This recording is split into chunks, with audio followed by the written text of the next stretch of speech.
Good morning, class 10th. Today we will be continuing with the chapter first of history, that is the rise of nationalism in Europe.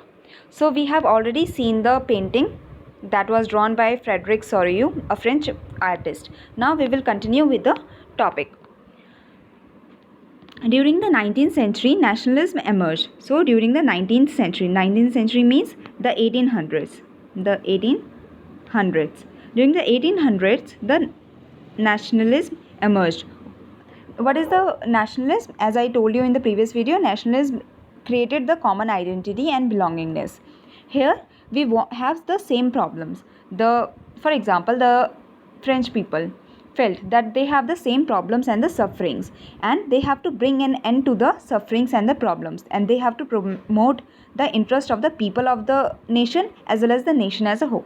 That's why the nationalism emerged, because they were suffering from the problem and they had a common identity. They felt that they had a common identity, and so they wanted to bring an end to the suffering. So they saw the ideology of the nationalism emerged as a force. It brought sweeping major changes in the political and mental world of Europe. So it brought many changes in the political as well as the mental world of the Europe. The political, like from the monarchy in France, we can say when the nationalism emerged. Nationalism, that is, they had the same sufferings, that's why they started the collective identity. They had the collective identity, and then they thought that they have to promote the interest of the nation and the people. So they brought the political change. They brought the change from the monarchy and they gave the power to the people. So the political change and the mental change in the whole world was brought. Mental change is the perspective of the people are changing. Now the people want freedom. Now the people want equality. The end result of these changes was the emergence of the nation state. So from 19th century we saw that the nationalism, in the 19th century we see that the nationalism is coming. The nationalism, the ideology of nationalism and the collective identity was rising, which was bringing changes in the political as well as the mental world of the Europe.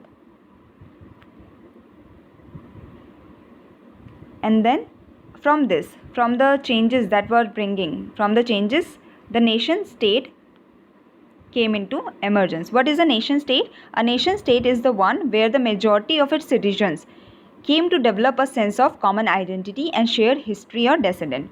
So all the people, all the citizens, or the majority of the citizens have the common identity or the shared history. That is, they have faced the same struggles, they have faced the same history, they have the same descent. So nation state from 19th century, that is 1800s, the nationalism ideology was coming. The idea of collective identity was growing up, that we have the same struggles, we have to promote the interest of the country, we have to promote the interest of our people. So that ideology was developing. Due to that ideology, the political changes were brought and the perspective of the people were changing. They felt that we need freedom, we need equality, we need to change the political system of our country so that the interest of the nation can be promoted. And from this ideology, the nation states came into being. So now there is a difference between nation state and modern state. Now we will study the difference between the nation state and the modern state. What is the difference? See, the modern state, here we can see the concept and practices of modern state, in which a centralized power exercised sovereign control over a clearly defined territory had been developing over a long period of time in Europe. So in Europe, for a long period of time, there was a territory, like we can take the example of France. France was not part of any empire. France had defined territory. So it had a defined territory and it was there for a long period of time. And the territory was ruled by some monarch. Like we can see, the last monarch was Louis XVI. Louis XVI was the last monarch. So in France, France had a defined territory and centralized power, that is the monarch. That is a centralized person. The central power had all the control, total control over the clearly defined territory. The monarch had the total control. So that was a modern state. So modern state, we understand that there is a monarch, there is a centralized power who has the control over the clearly defined territory. While the nation state is a state in which the citizens have a collective identity and not only its rulers, but the citizens also have a common identity and shared history. This commonness did not exist from time immemorial. From this commonness did not start from the history only, from the previous time only. It started with the struggles. It was forced. The commonness was forced through struggles. Like the France felt that we are facing the same struggles. That's why we have to come together. That is the commonness that we have. Or the Indians felt that they are struggling against the same ruler. They are struggling against the Britishers, and they have to come together and fight against the rulers, against the Britishers. So the commonness or the collective identity was forged or made through the struggles, through the actions of leaders. The leaders were also the ones that were bringing the different people come together. See, at that time there were no telephone or radio or television, we can say. So the information from one place to another cannot be transmitted easily. For that, the leaders were going from one place to another and were telling the other people that we have the same struggles. We are struggling against the Britishers, or we are struggling against the monarch, and we have to come together. So through the action of the leaders, or through the struggles that they were facing, and the willingness of the common people to fight, through all these, the commonness or the collective identity grew. So in this chapter, we will take a look on the diverse process through which nation states and nationalism came into being. So I told you what is the meaning of nation state, the modern state, and the nationalism. In this chapter, we will study the different countries, the example of Europe, the example of France. We will study the example of Germany and many other countries of Europe, and we will understand how in different countries, in different ways, the nation states grew, the nationalism grew. So the first topic is the French Revolution and the idea of nation. So you must have studied the French Revolution in class 9th. I hope you have some basic knowledge of French Revolution. I will tell you a little. The French Revolution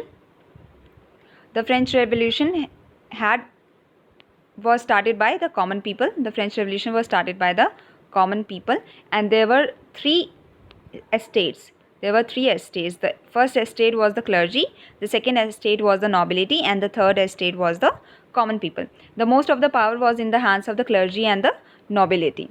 And the common people were the people that were giving the most taxes and that were most downtrodden. So the common people felt that all the power, all the rights are with the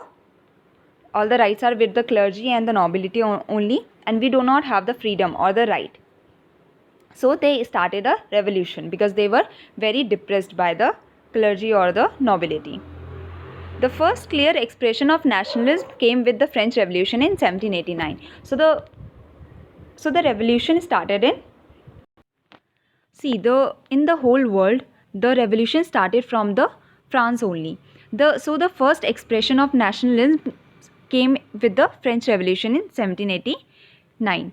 France, as you would remember, was a full-fledged territorial state in 1789. As I told you in the previous topic also, that France was a full-fledged territorial state. It had a defined territory in 1789 under the rule of an absolute monarch, and it had an absolute monarch. That is, it had a centralized power who had all the control of the whole country.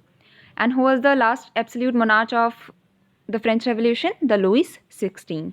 The political and constitutional changes that came in the wake of the French Revolution led to the transfer of sovereignty from the monarchy to a body of French citizens. So see what happened, that the political and constitutional change was brought in the French Revolution. The ideology of nationalism came. The people felt that they have the same struggle, so they have a common identity, and they brought political and constitutional changes.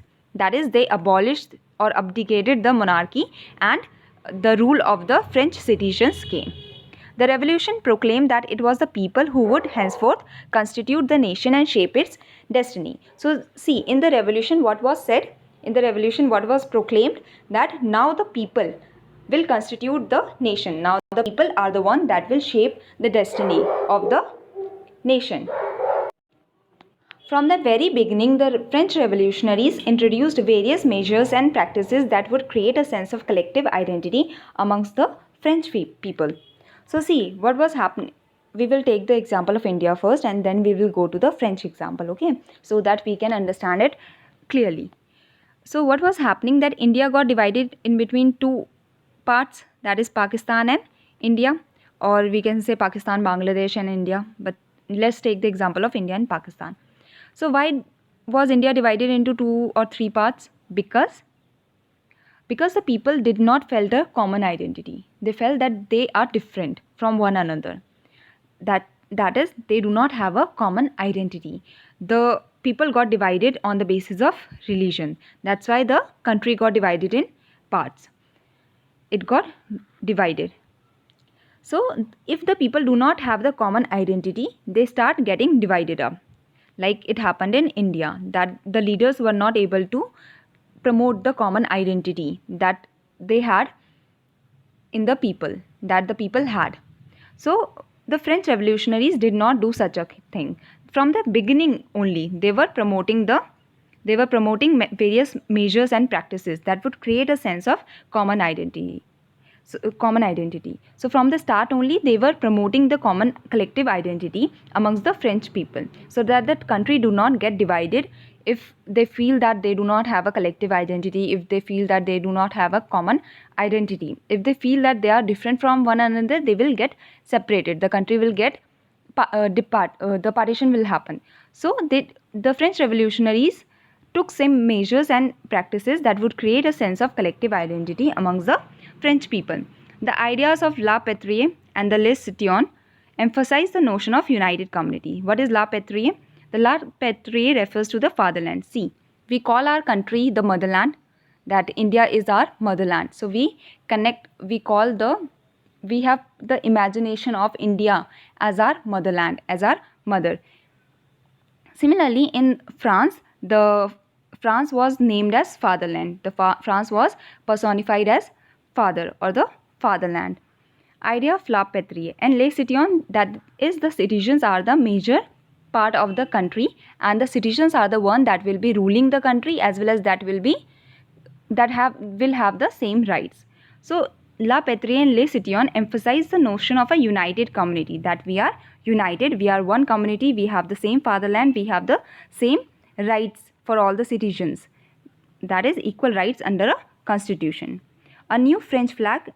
See, I told you in the first video also that for the common identity there are some symbols, like we have our flag, our national flag, national anthem, we have our constitution, that gives us the common identity. That is, we connect with that flag, with the same flag. The whole of India connects with the same flag. Similarly, in France also, a French flag, the tricolor was blue, then white and the red. This was the tricolor. So a new French flag was chosen to replace the royal flag or the former royal standard. The Estates General was elected by the body of active citizens. So the Estates Generals or the National Assembly was chosen by the active citizens. New hymns were composed, like we have the national anthem, national song. So there also new hymns, new songs were composed. Oaths taken. The oaths, like our Prime Minister, our Chief Minister take oath in the name of India. Similarly, there the oath was taken in the name of the nation, France, in the name of the nation, France. Martyrs commemorated, and the martyrs, the soldiers and the people, were given awards in the name of the nation. A centralized administrative system was put in place. There was a centralized administrative system, that is a central administrative system which will look for the betterment of the whole nation, of the whole France. It formulated uniform laws. Uniform laws will be made for, same laws will be made for all of the citizens within the territory of France. And internal custom duties. See, if we are importing something from other countries, or if we are exporting something to other countries, we have to give, or we have to bear the custom duties. We have to bear the custom duties, that is import taxes, export taxes. So these are the custom duties that we have to give during the import or export. So there were no internal custom duties. So if we are transporting something from one state to another, there will be no custom duty. We can sell or buy anything without the taxes, without the custom duties. And dues were abolished, and a uniform system of weights and measures was adopted.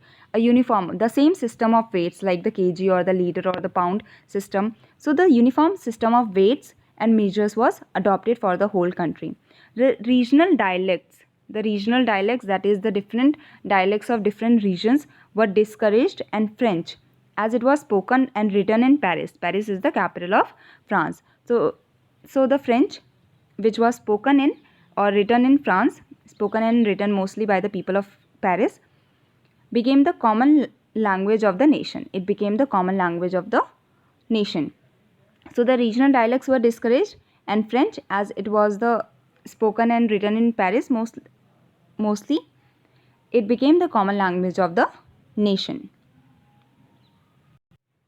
The revolutionaries further declared that it was the mission and the destiny of the French nation to liberate the peoples of Europe from despotism. So the revolutionaries, the French revolutionaries that did all this thing to create a common identity among the people, they said that it is the mission and the destiny of French, because the revolution started from France and it spread to different parts of the world. So it is the mission and the destiny of French nation to liberate, to free the people of Europe from the despotic powers, from the monarch or the rulers, from the depressing powers, from the powers that have all the authority in a nation and that are ruling a country very badly. So the French nation have to liberate the people of the Europe, liberate the other countries, other areas of the Europe from the despotic powers, from the despotism. In other words, the France had to help other people of Europe to become nations, so that they could have a democratic system, they could have a constitution, and they can be a nation instead of being part of a monarchy or being part of a empire.